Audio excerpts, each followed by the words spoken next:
Have you ever heard a motorcycle called a Widowmaker? It's not just some spooky nickname, it's a warning. These were real bikes that turned even experienced riders into crash statistics. Motorcycles have always promised freedom, speed, and adventure.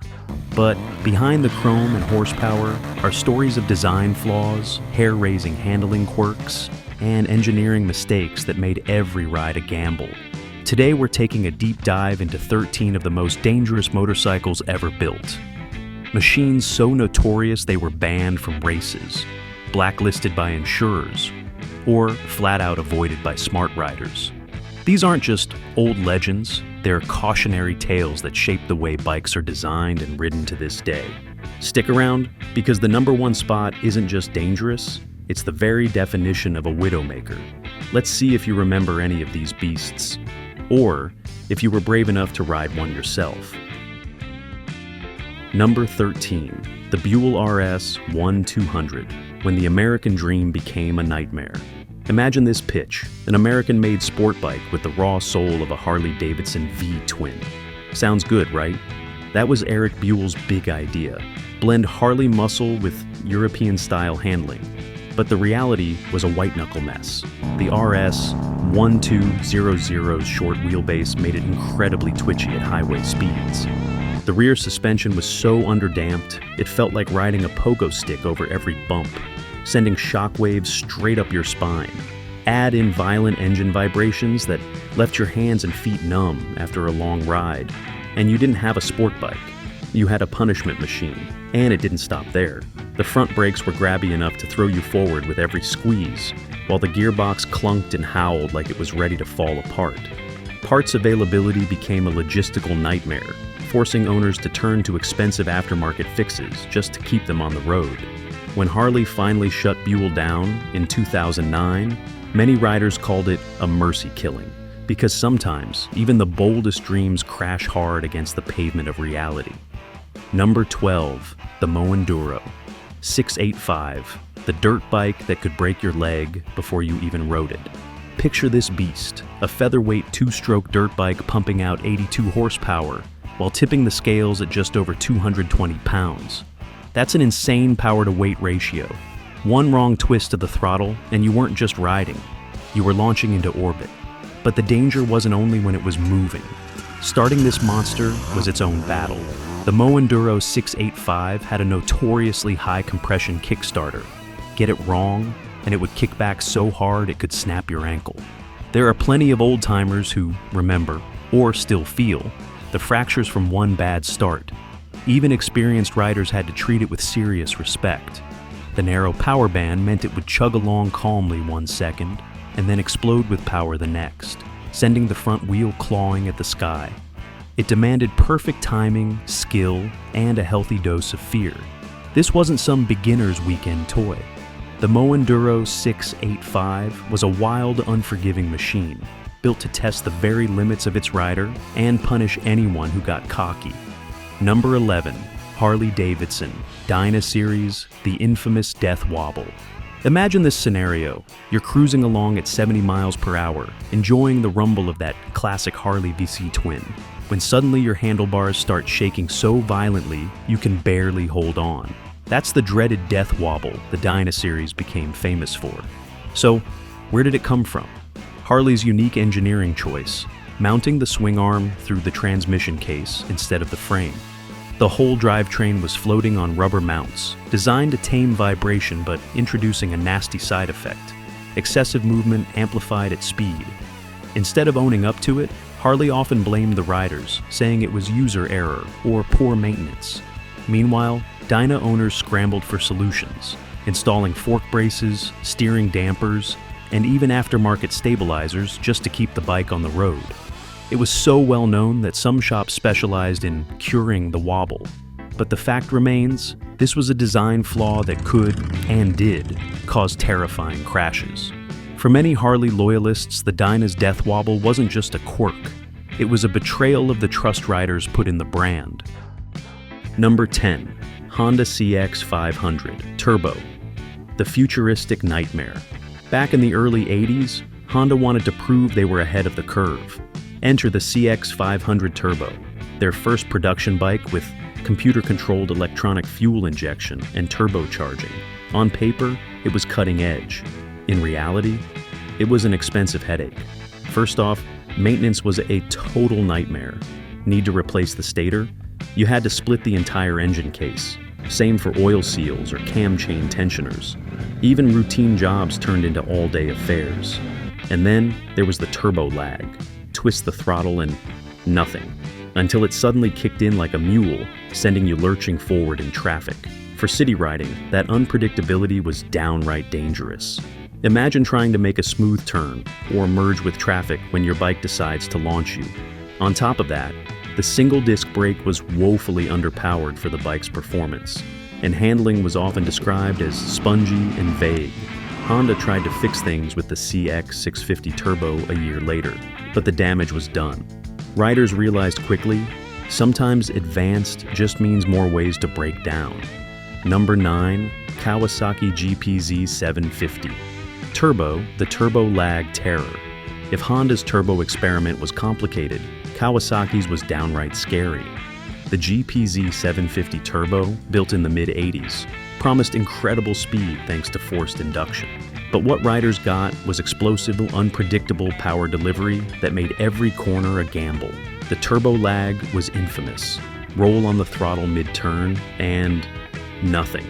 Then, without warning, it would slam on the boost, sending the rear tire spinning or tossing the rider off balance. Even experienced bikers found it nerve-wracking to control. It wasn't just the power, either. When cold, these bikes were hard to keep running, with rough idle and stumbling on acceleration. Riders had to wrestle with them just to get out of the driveway. And because many came factory-tuned to run lean, stalling at stoplights wasn't uncommon, dangerous in city traffic. Insurance companies took notice. Some even refused to cover turbocharged motorcycles entirely after seeing accident stats. This bike didn't just hurt Kawasaki's reputation. It practically killed the entire factory turbo trend in motorcycling for decades. Fast, sure, but controllable, not a chance. Number 8, Suzuki GSXR1100 1989 K model. Too much power, not enough backbone. In the late 80s, Suzuki wanted to own the superbike crown. The GSXR1100 delivered an eye-popping 156 horsepower, making it one of the most powerful bikes you could buy. But there was one big problem. The frame just couldn't handle it. They used an old-school double cradle design that flexed under hard braking and cornering. Riders described low-frequency wobbles when they grabbed the brakes, and the bike felt like it was fighting itself in tight turns. At high speeds, that flex turned downright frightening. It wasn't just street riders who learned the hard way. The 1989 Isle of Man TT, one of the most dangerous races on Earth, saw fatal crashes on this bike. The race authorities actually banned big bikes for a time afterward, recognizing that sheer power without control was a recipe for disaster. Suzuki tried fixing it in later models, but even then they faced frame-cracking recalls. The GSXR1100 story is a cautionary tale. It's not enough to make a bike fast. It has to be stable, predictable, and safe enough to handle that speed. Number 7, Superior SS100, the 1920s beauty with deadly flaws. They called it the Rolls-Royce of motorcycles. The Superior SS100 was the epitome of luxury and speed in the 1920s, with beautiful craftsmanship and the promise of 100 miles per hour when that was unheard of. But there was a catch. The technology simply wasn't ready for that kind of performance. The frame was too flexible, and the drum brakes were hopeless by modern standards. Riders who pushed it hard described the handling as downright evil on bumpy roads, with the bike getting squirrely in fast corners. It was a machine that demanded total respect, and even then, it could betray you. One tragic example stands out. An American military dispatch rider in the 1930s who crashed while swerving to avoid children on bicycles. He didn't survive the head injuries, but his death wasn't in vain.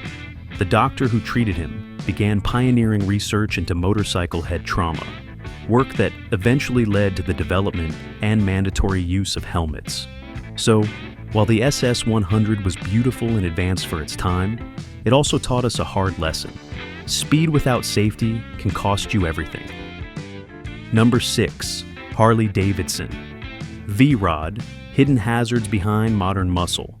Harley-Davidson wanted a modern performance cruiser, and on the surface, the VRod delivered sleek styling, impressive power, and street cred to spare.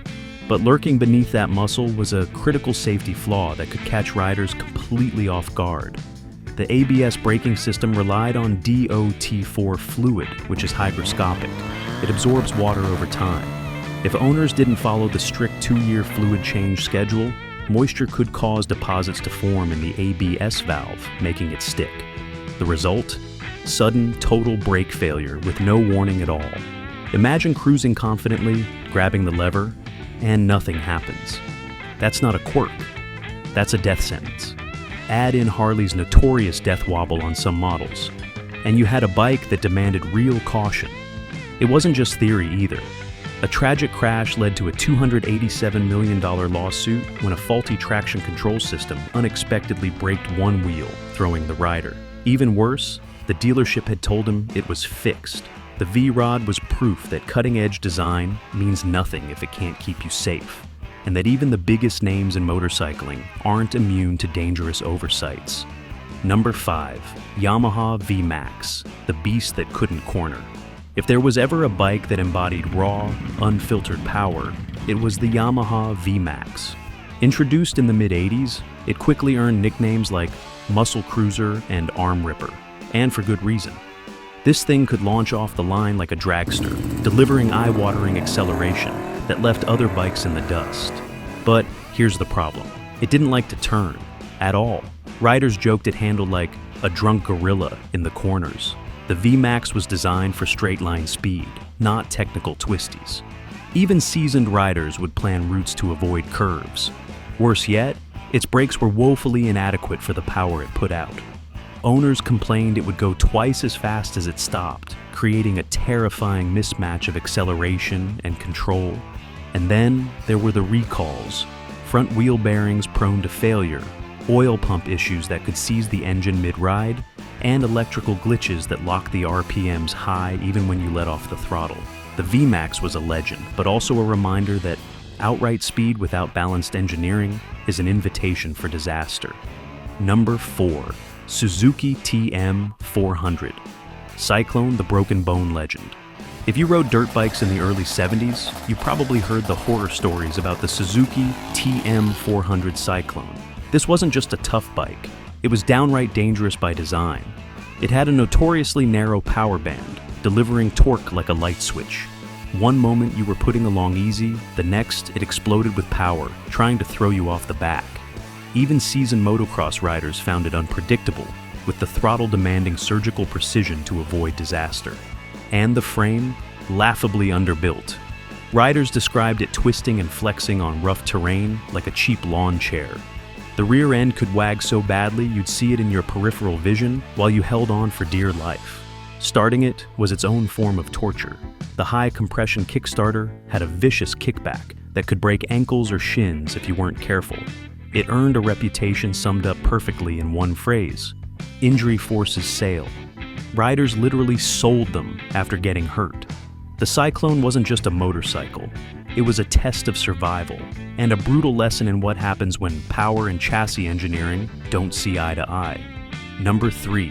Kawasaki H2750 Mach 3, the original wild child. If you were around in the early 70s, you remember the legend of the Kawasaki H2750 Mach 3. This two-stroke triple wasn't just fast, it was notoriously unhinged. The engine delivered power in classic two-stroke fashion, all or nothing. Roll on the throttle and the bike would hit like a sledgehammer, often at the worst possible moment, like halfway through a corner. Combine that with a rear-heavy weight bias, and you had a machine that loved to wheelie but hated to turn predictably. Handling was downright terrifying. Riders reported violent tank slappers, that sudden, uncontrollable handlebar oscillation that could toss you instantly. And the brakes, old-school drums that felt about as effective as dragging your feet on the pavement. For a bike that could hit 100 miles per hour, that was a recipe for disaster. Insurance companies weren't dumb. Premiums for the H1 skyrocketed, pricing many riders out and effectively killing sales. But its legacy endured. The Mach 3 became the poster child for the term widowmaker, a stark warning that raw speed without control is courting tragedy. Number 2. Suzuki TL100S, the superbike with a deadly secret. In the late 90s, Suzuki wanted to shake up the sport bike world. The TL100S was their bold answer, a V-twin with Formula One inspired tech, aimed squarely at Ducati's dominance. On paper, it was a marvel. In the real world, it was terrifying. The culprit was its rotary rear damper, a compact suspension design that sounded brilliant but had a fatal flaw. Mounted too close to the exhaust, it would overheat under aggressive riding, causing it to lose damping completely. The result? A violent, unpredictable death wobble at high speeds that even experienced riders couldn't always recover from. To make matters worse, the bike lacked modern safety nets like ABS or traction control, making its savage power delivery even harder to tame. Suzuki eventually issued a worldwide recall, retrofitting a steering damper to try and calm the beast. But the damage was done. Riders didn't forget. And the TL100S gained an ugly reputation it could never shake. It's a textbook lesson in how cutting-edge innovation, rushed to market without real-world testing, can turn a dream machine into a true widowmaker. Number 1. Kawasaki H2750, the original widowmaker. If there's one bike that truly earned the widowmaker title, it's the legendary Kawasaki H2750.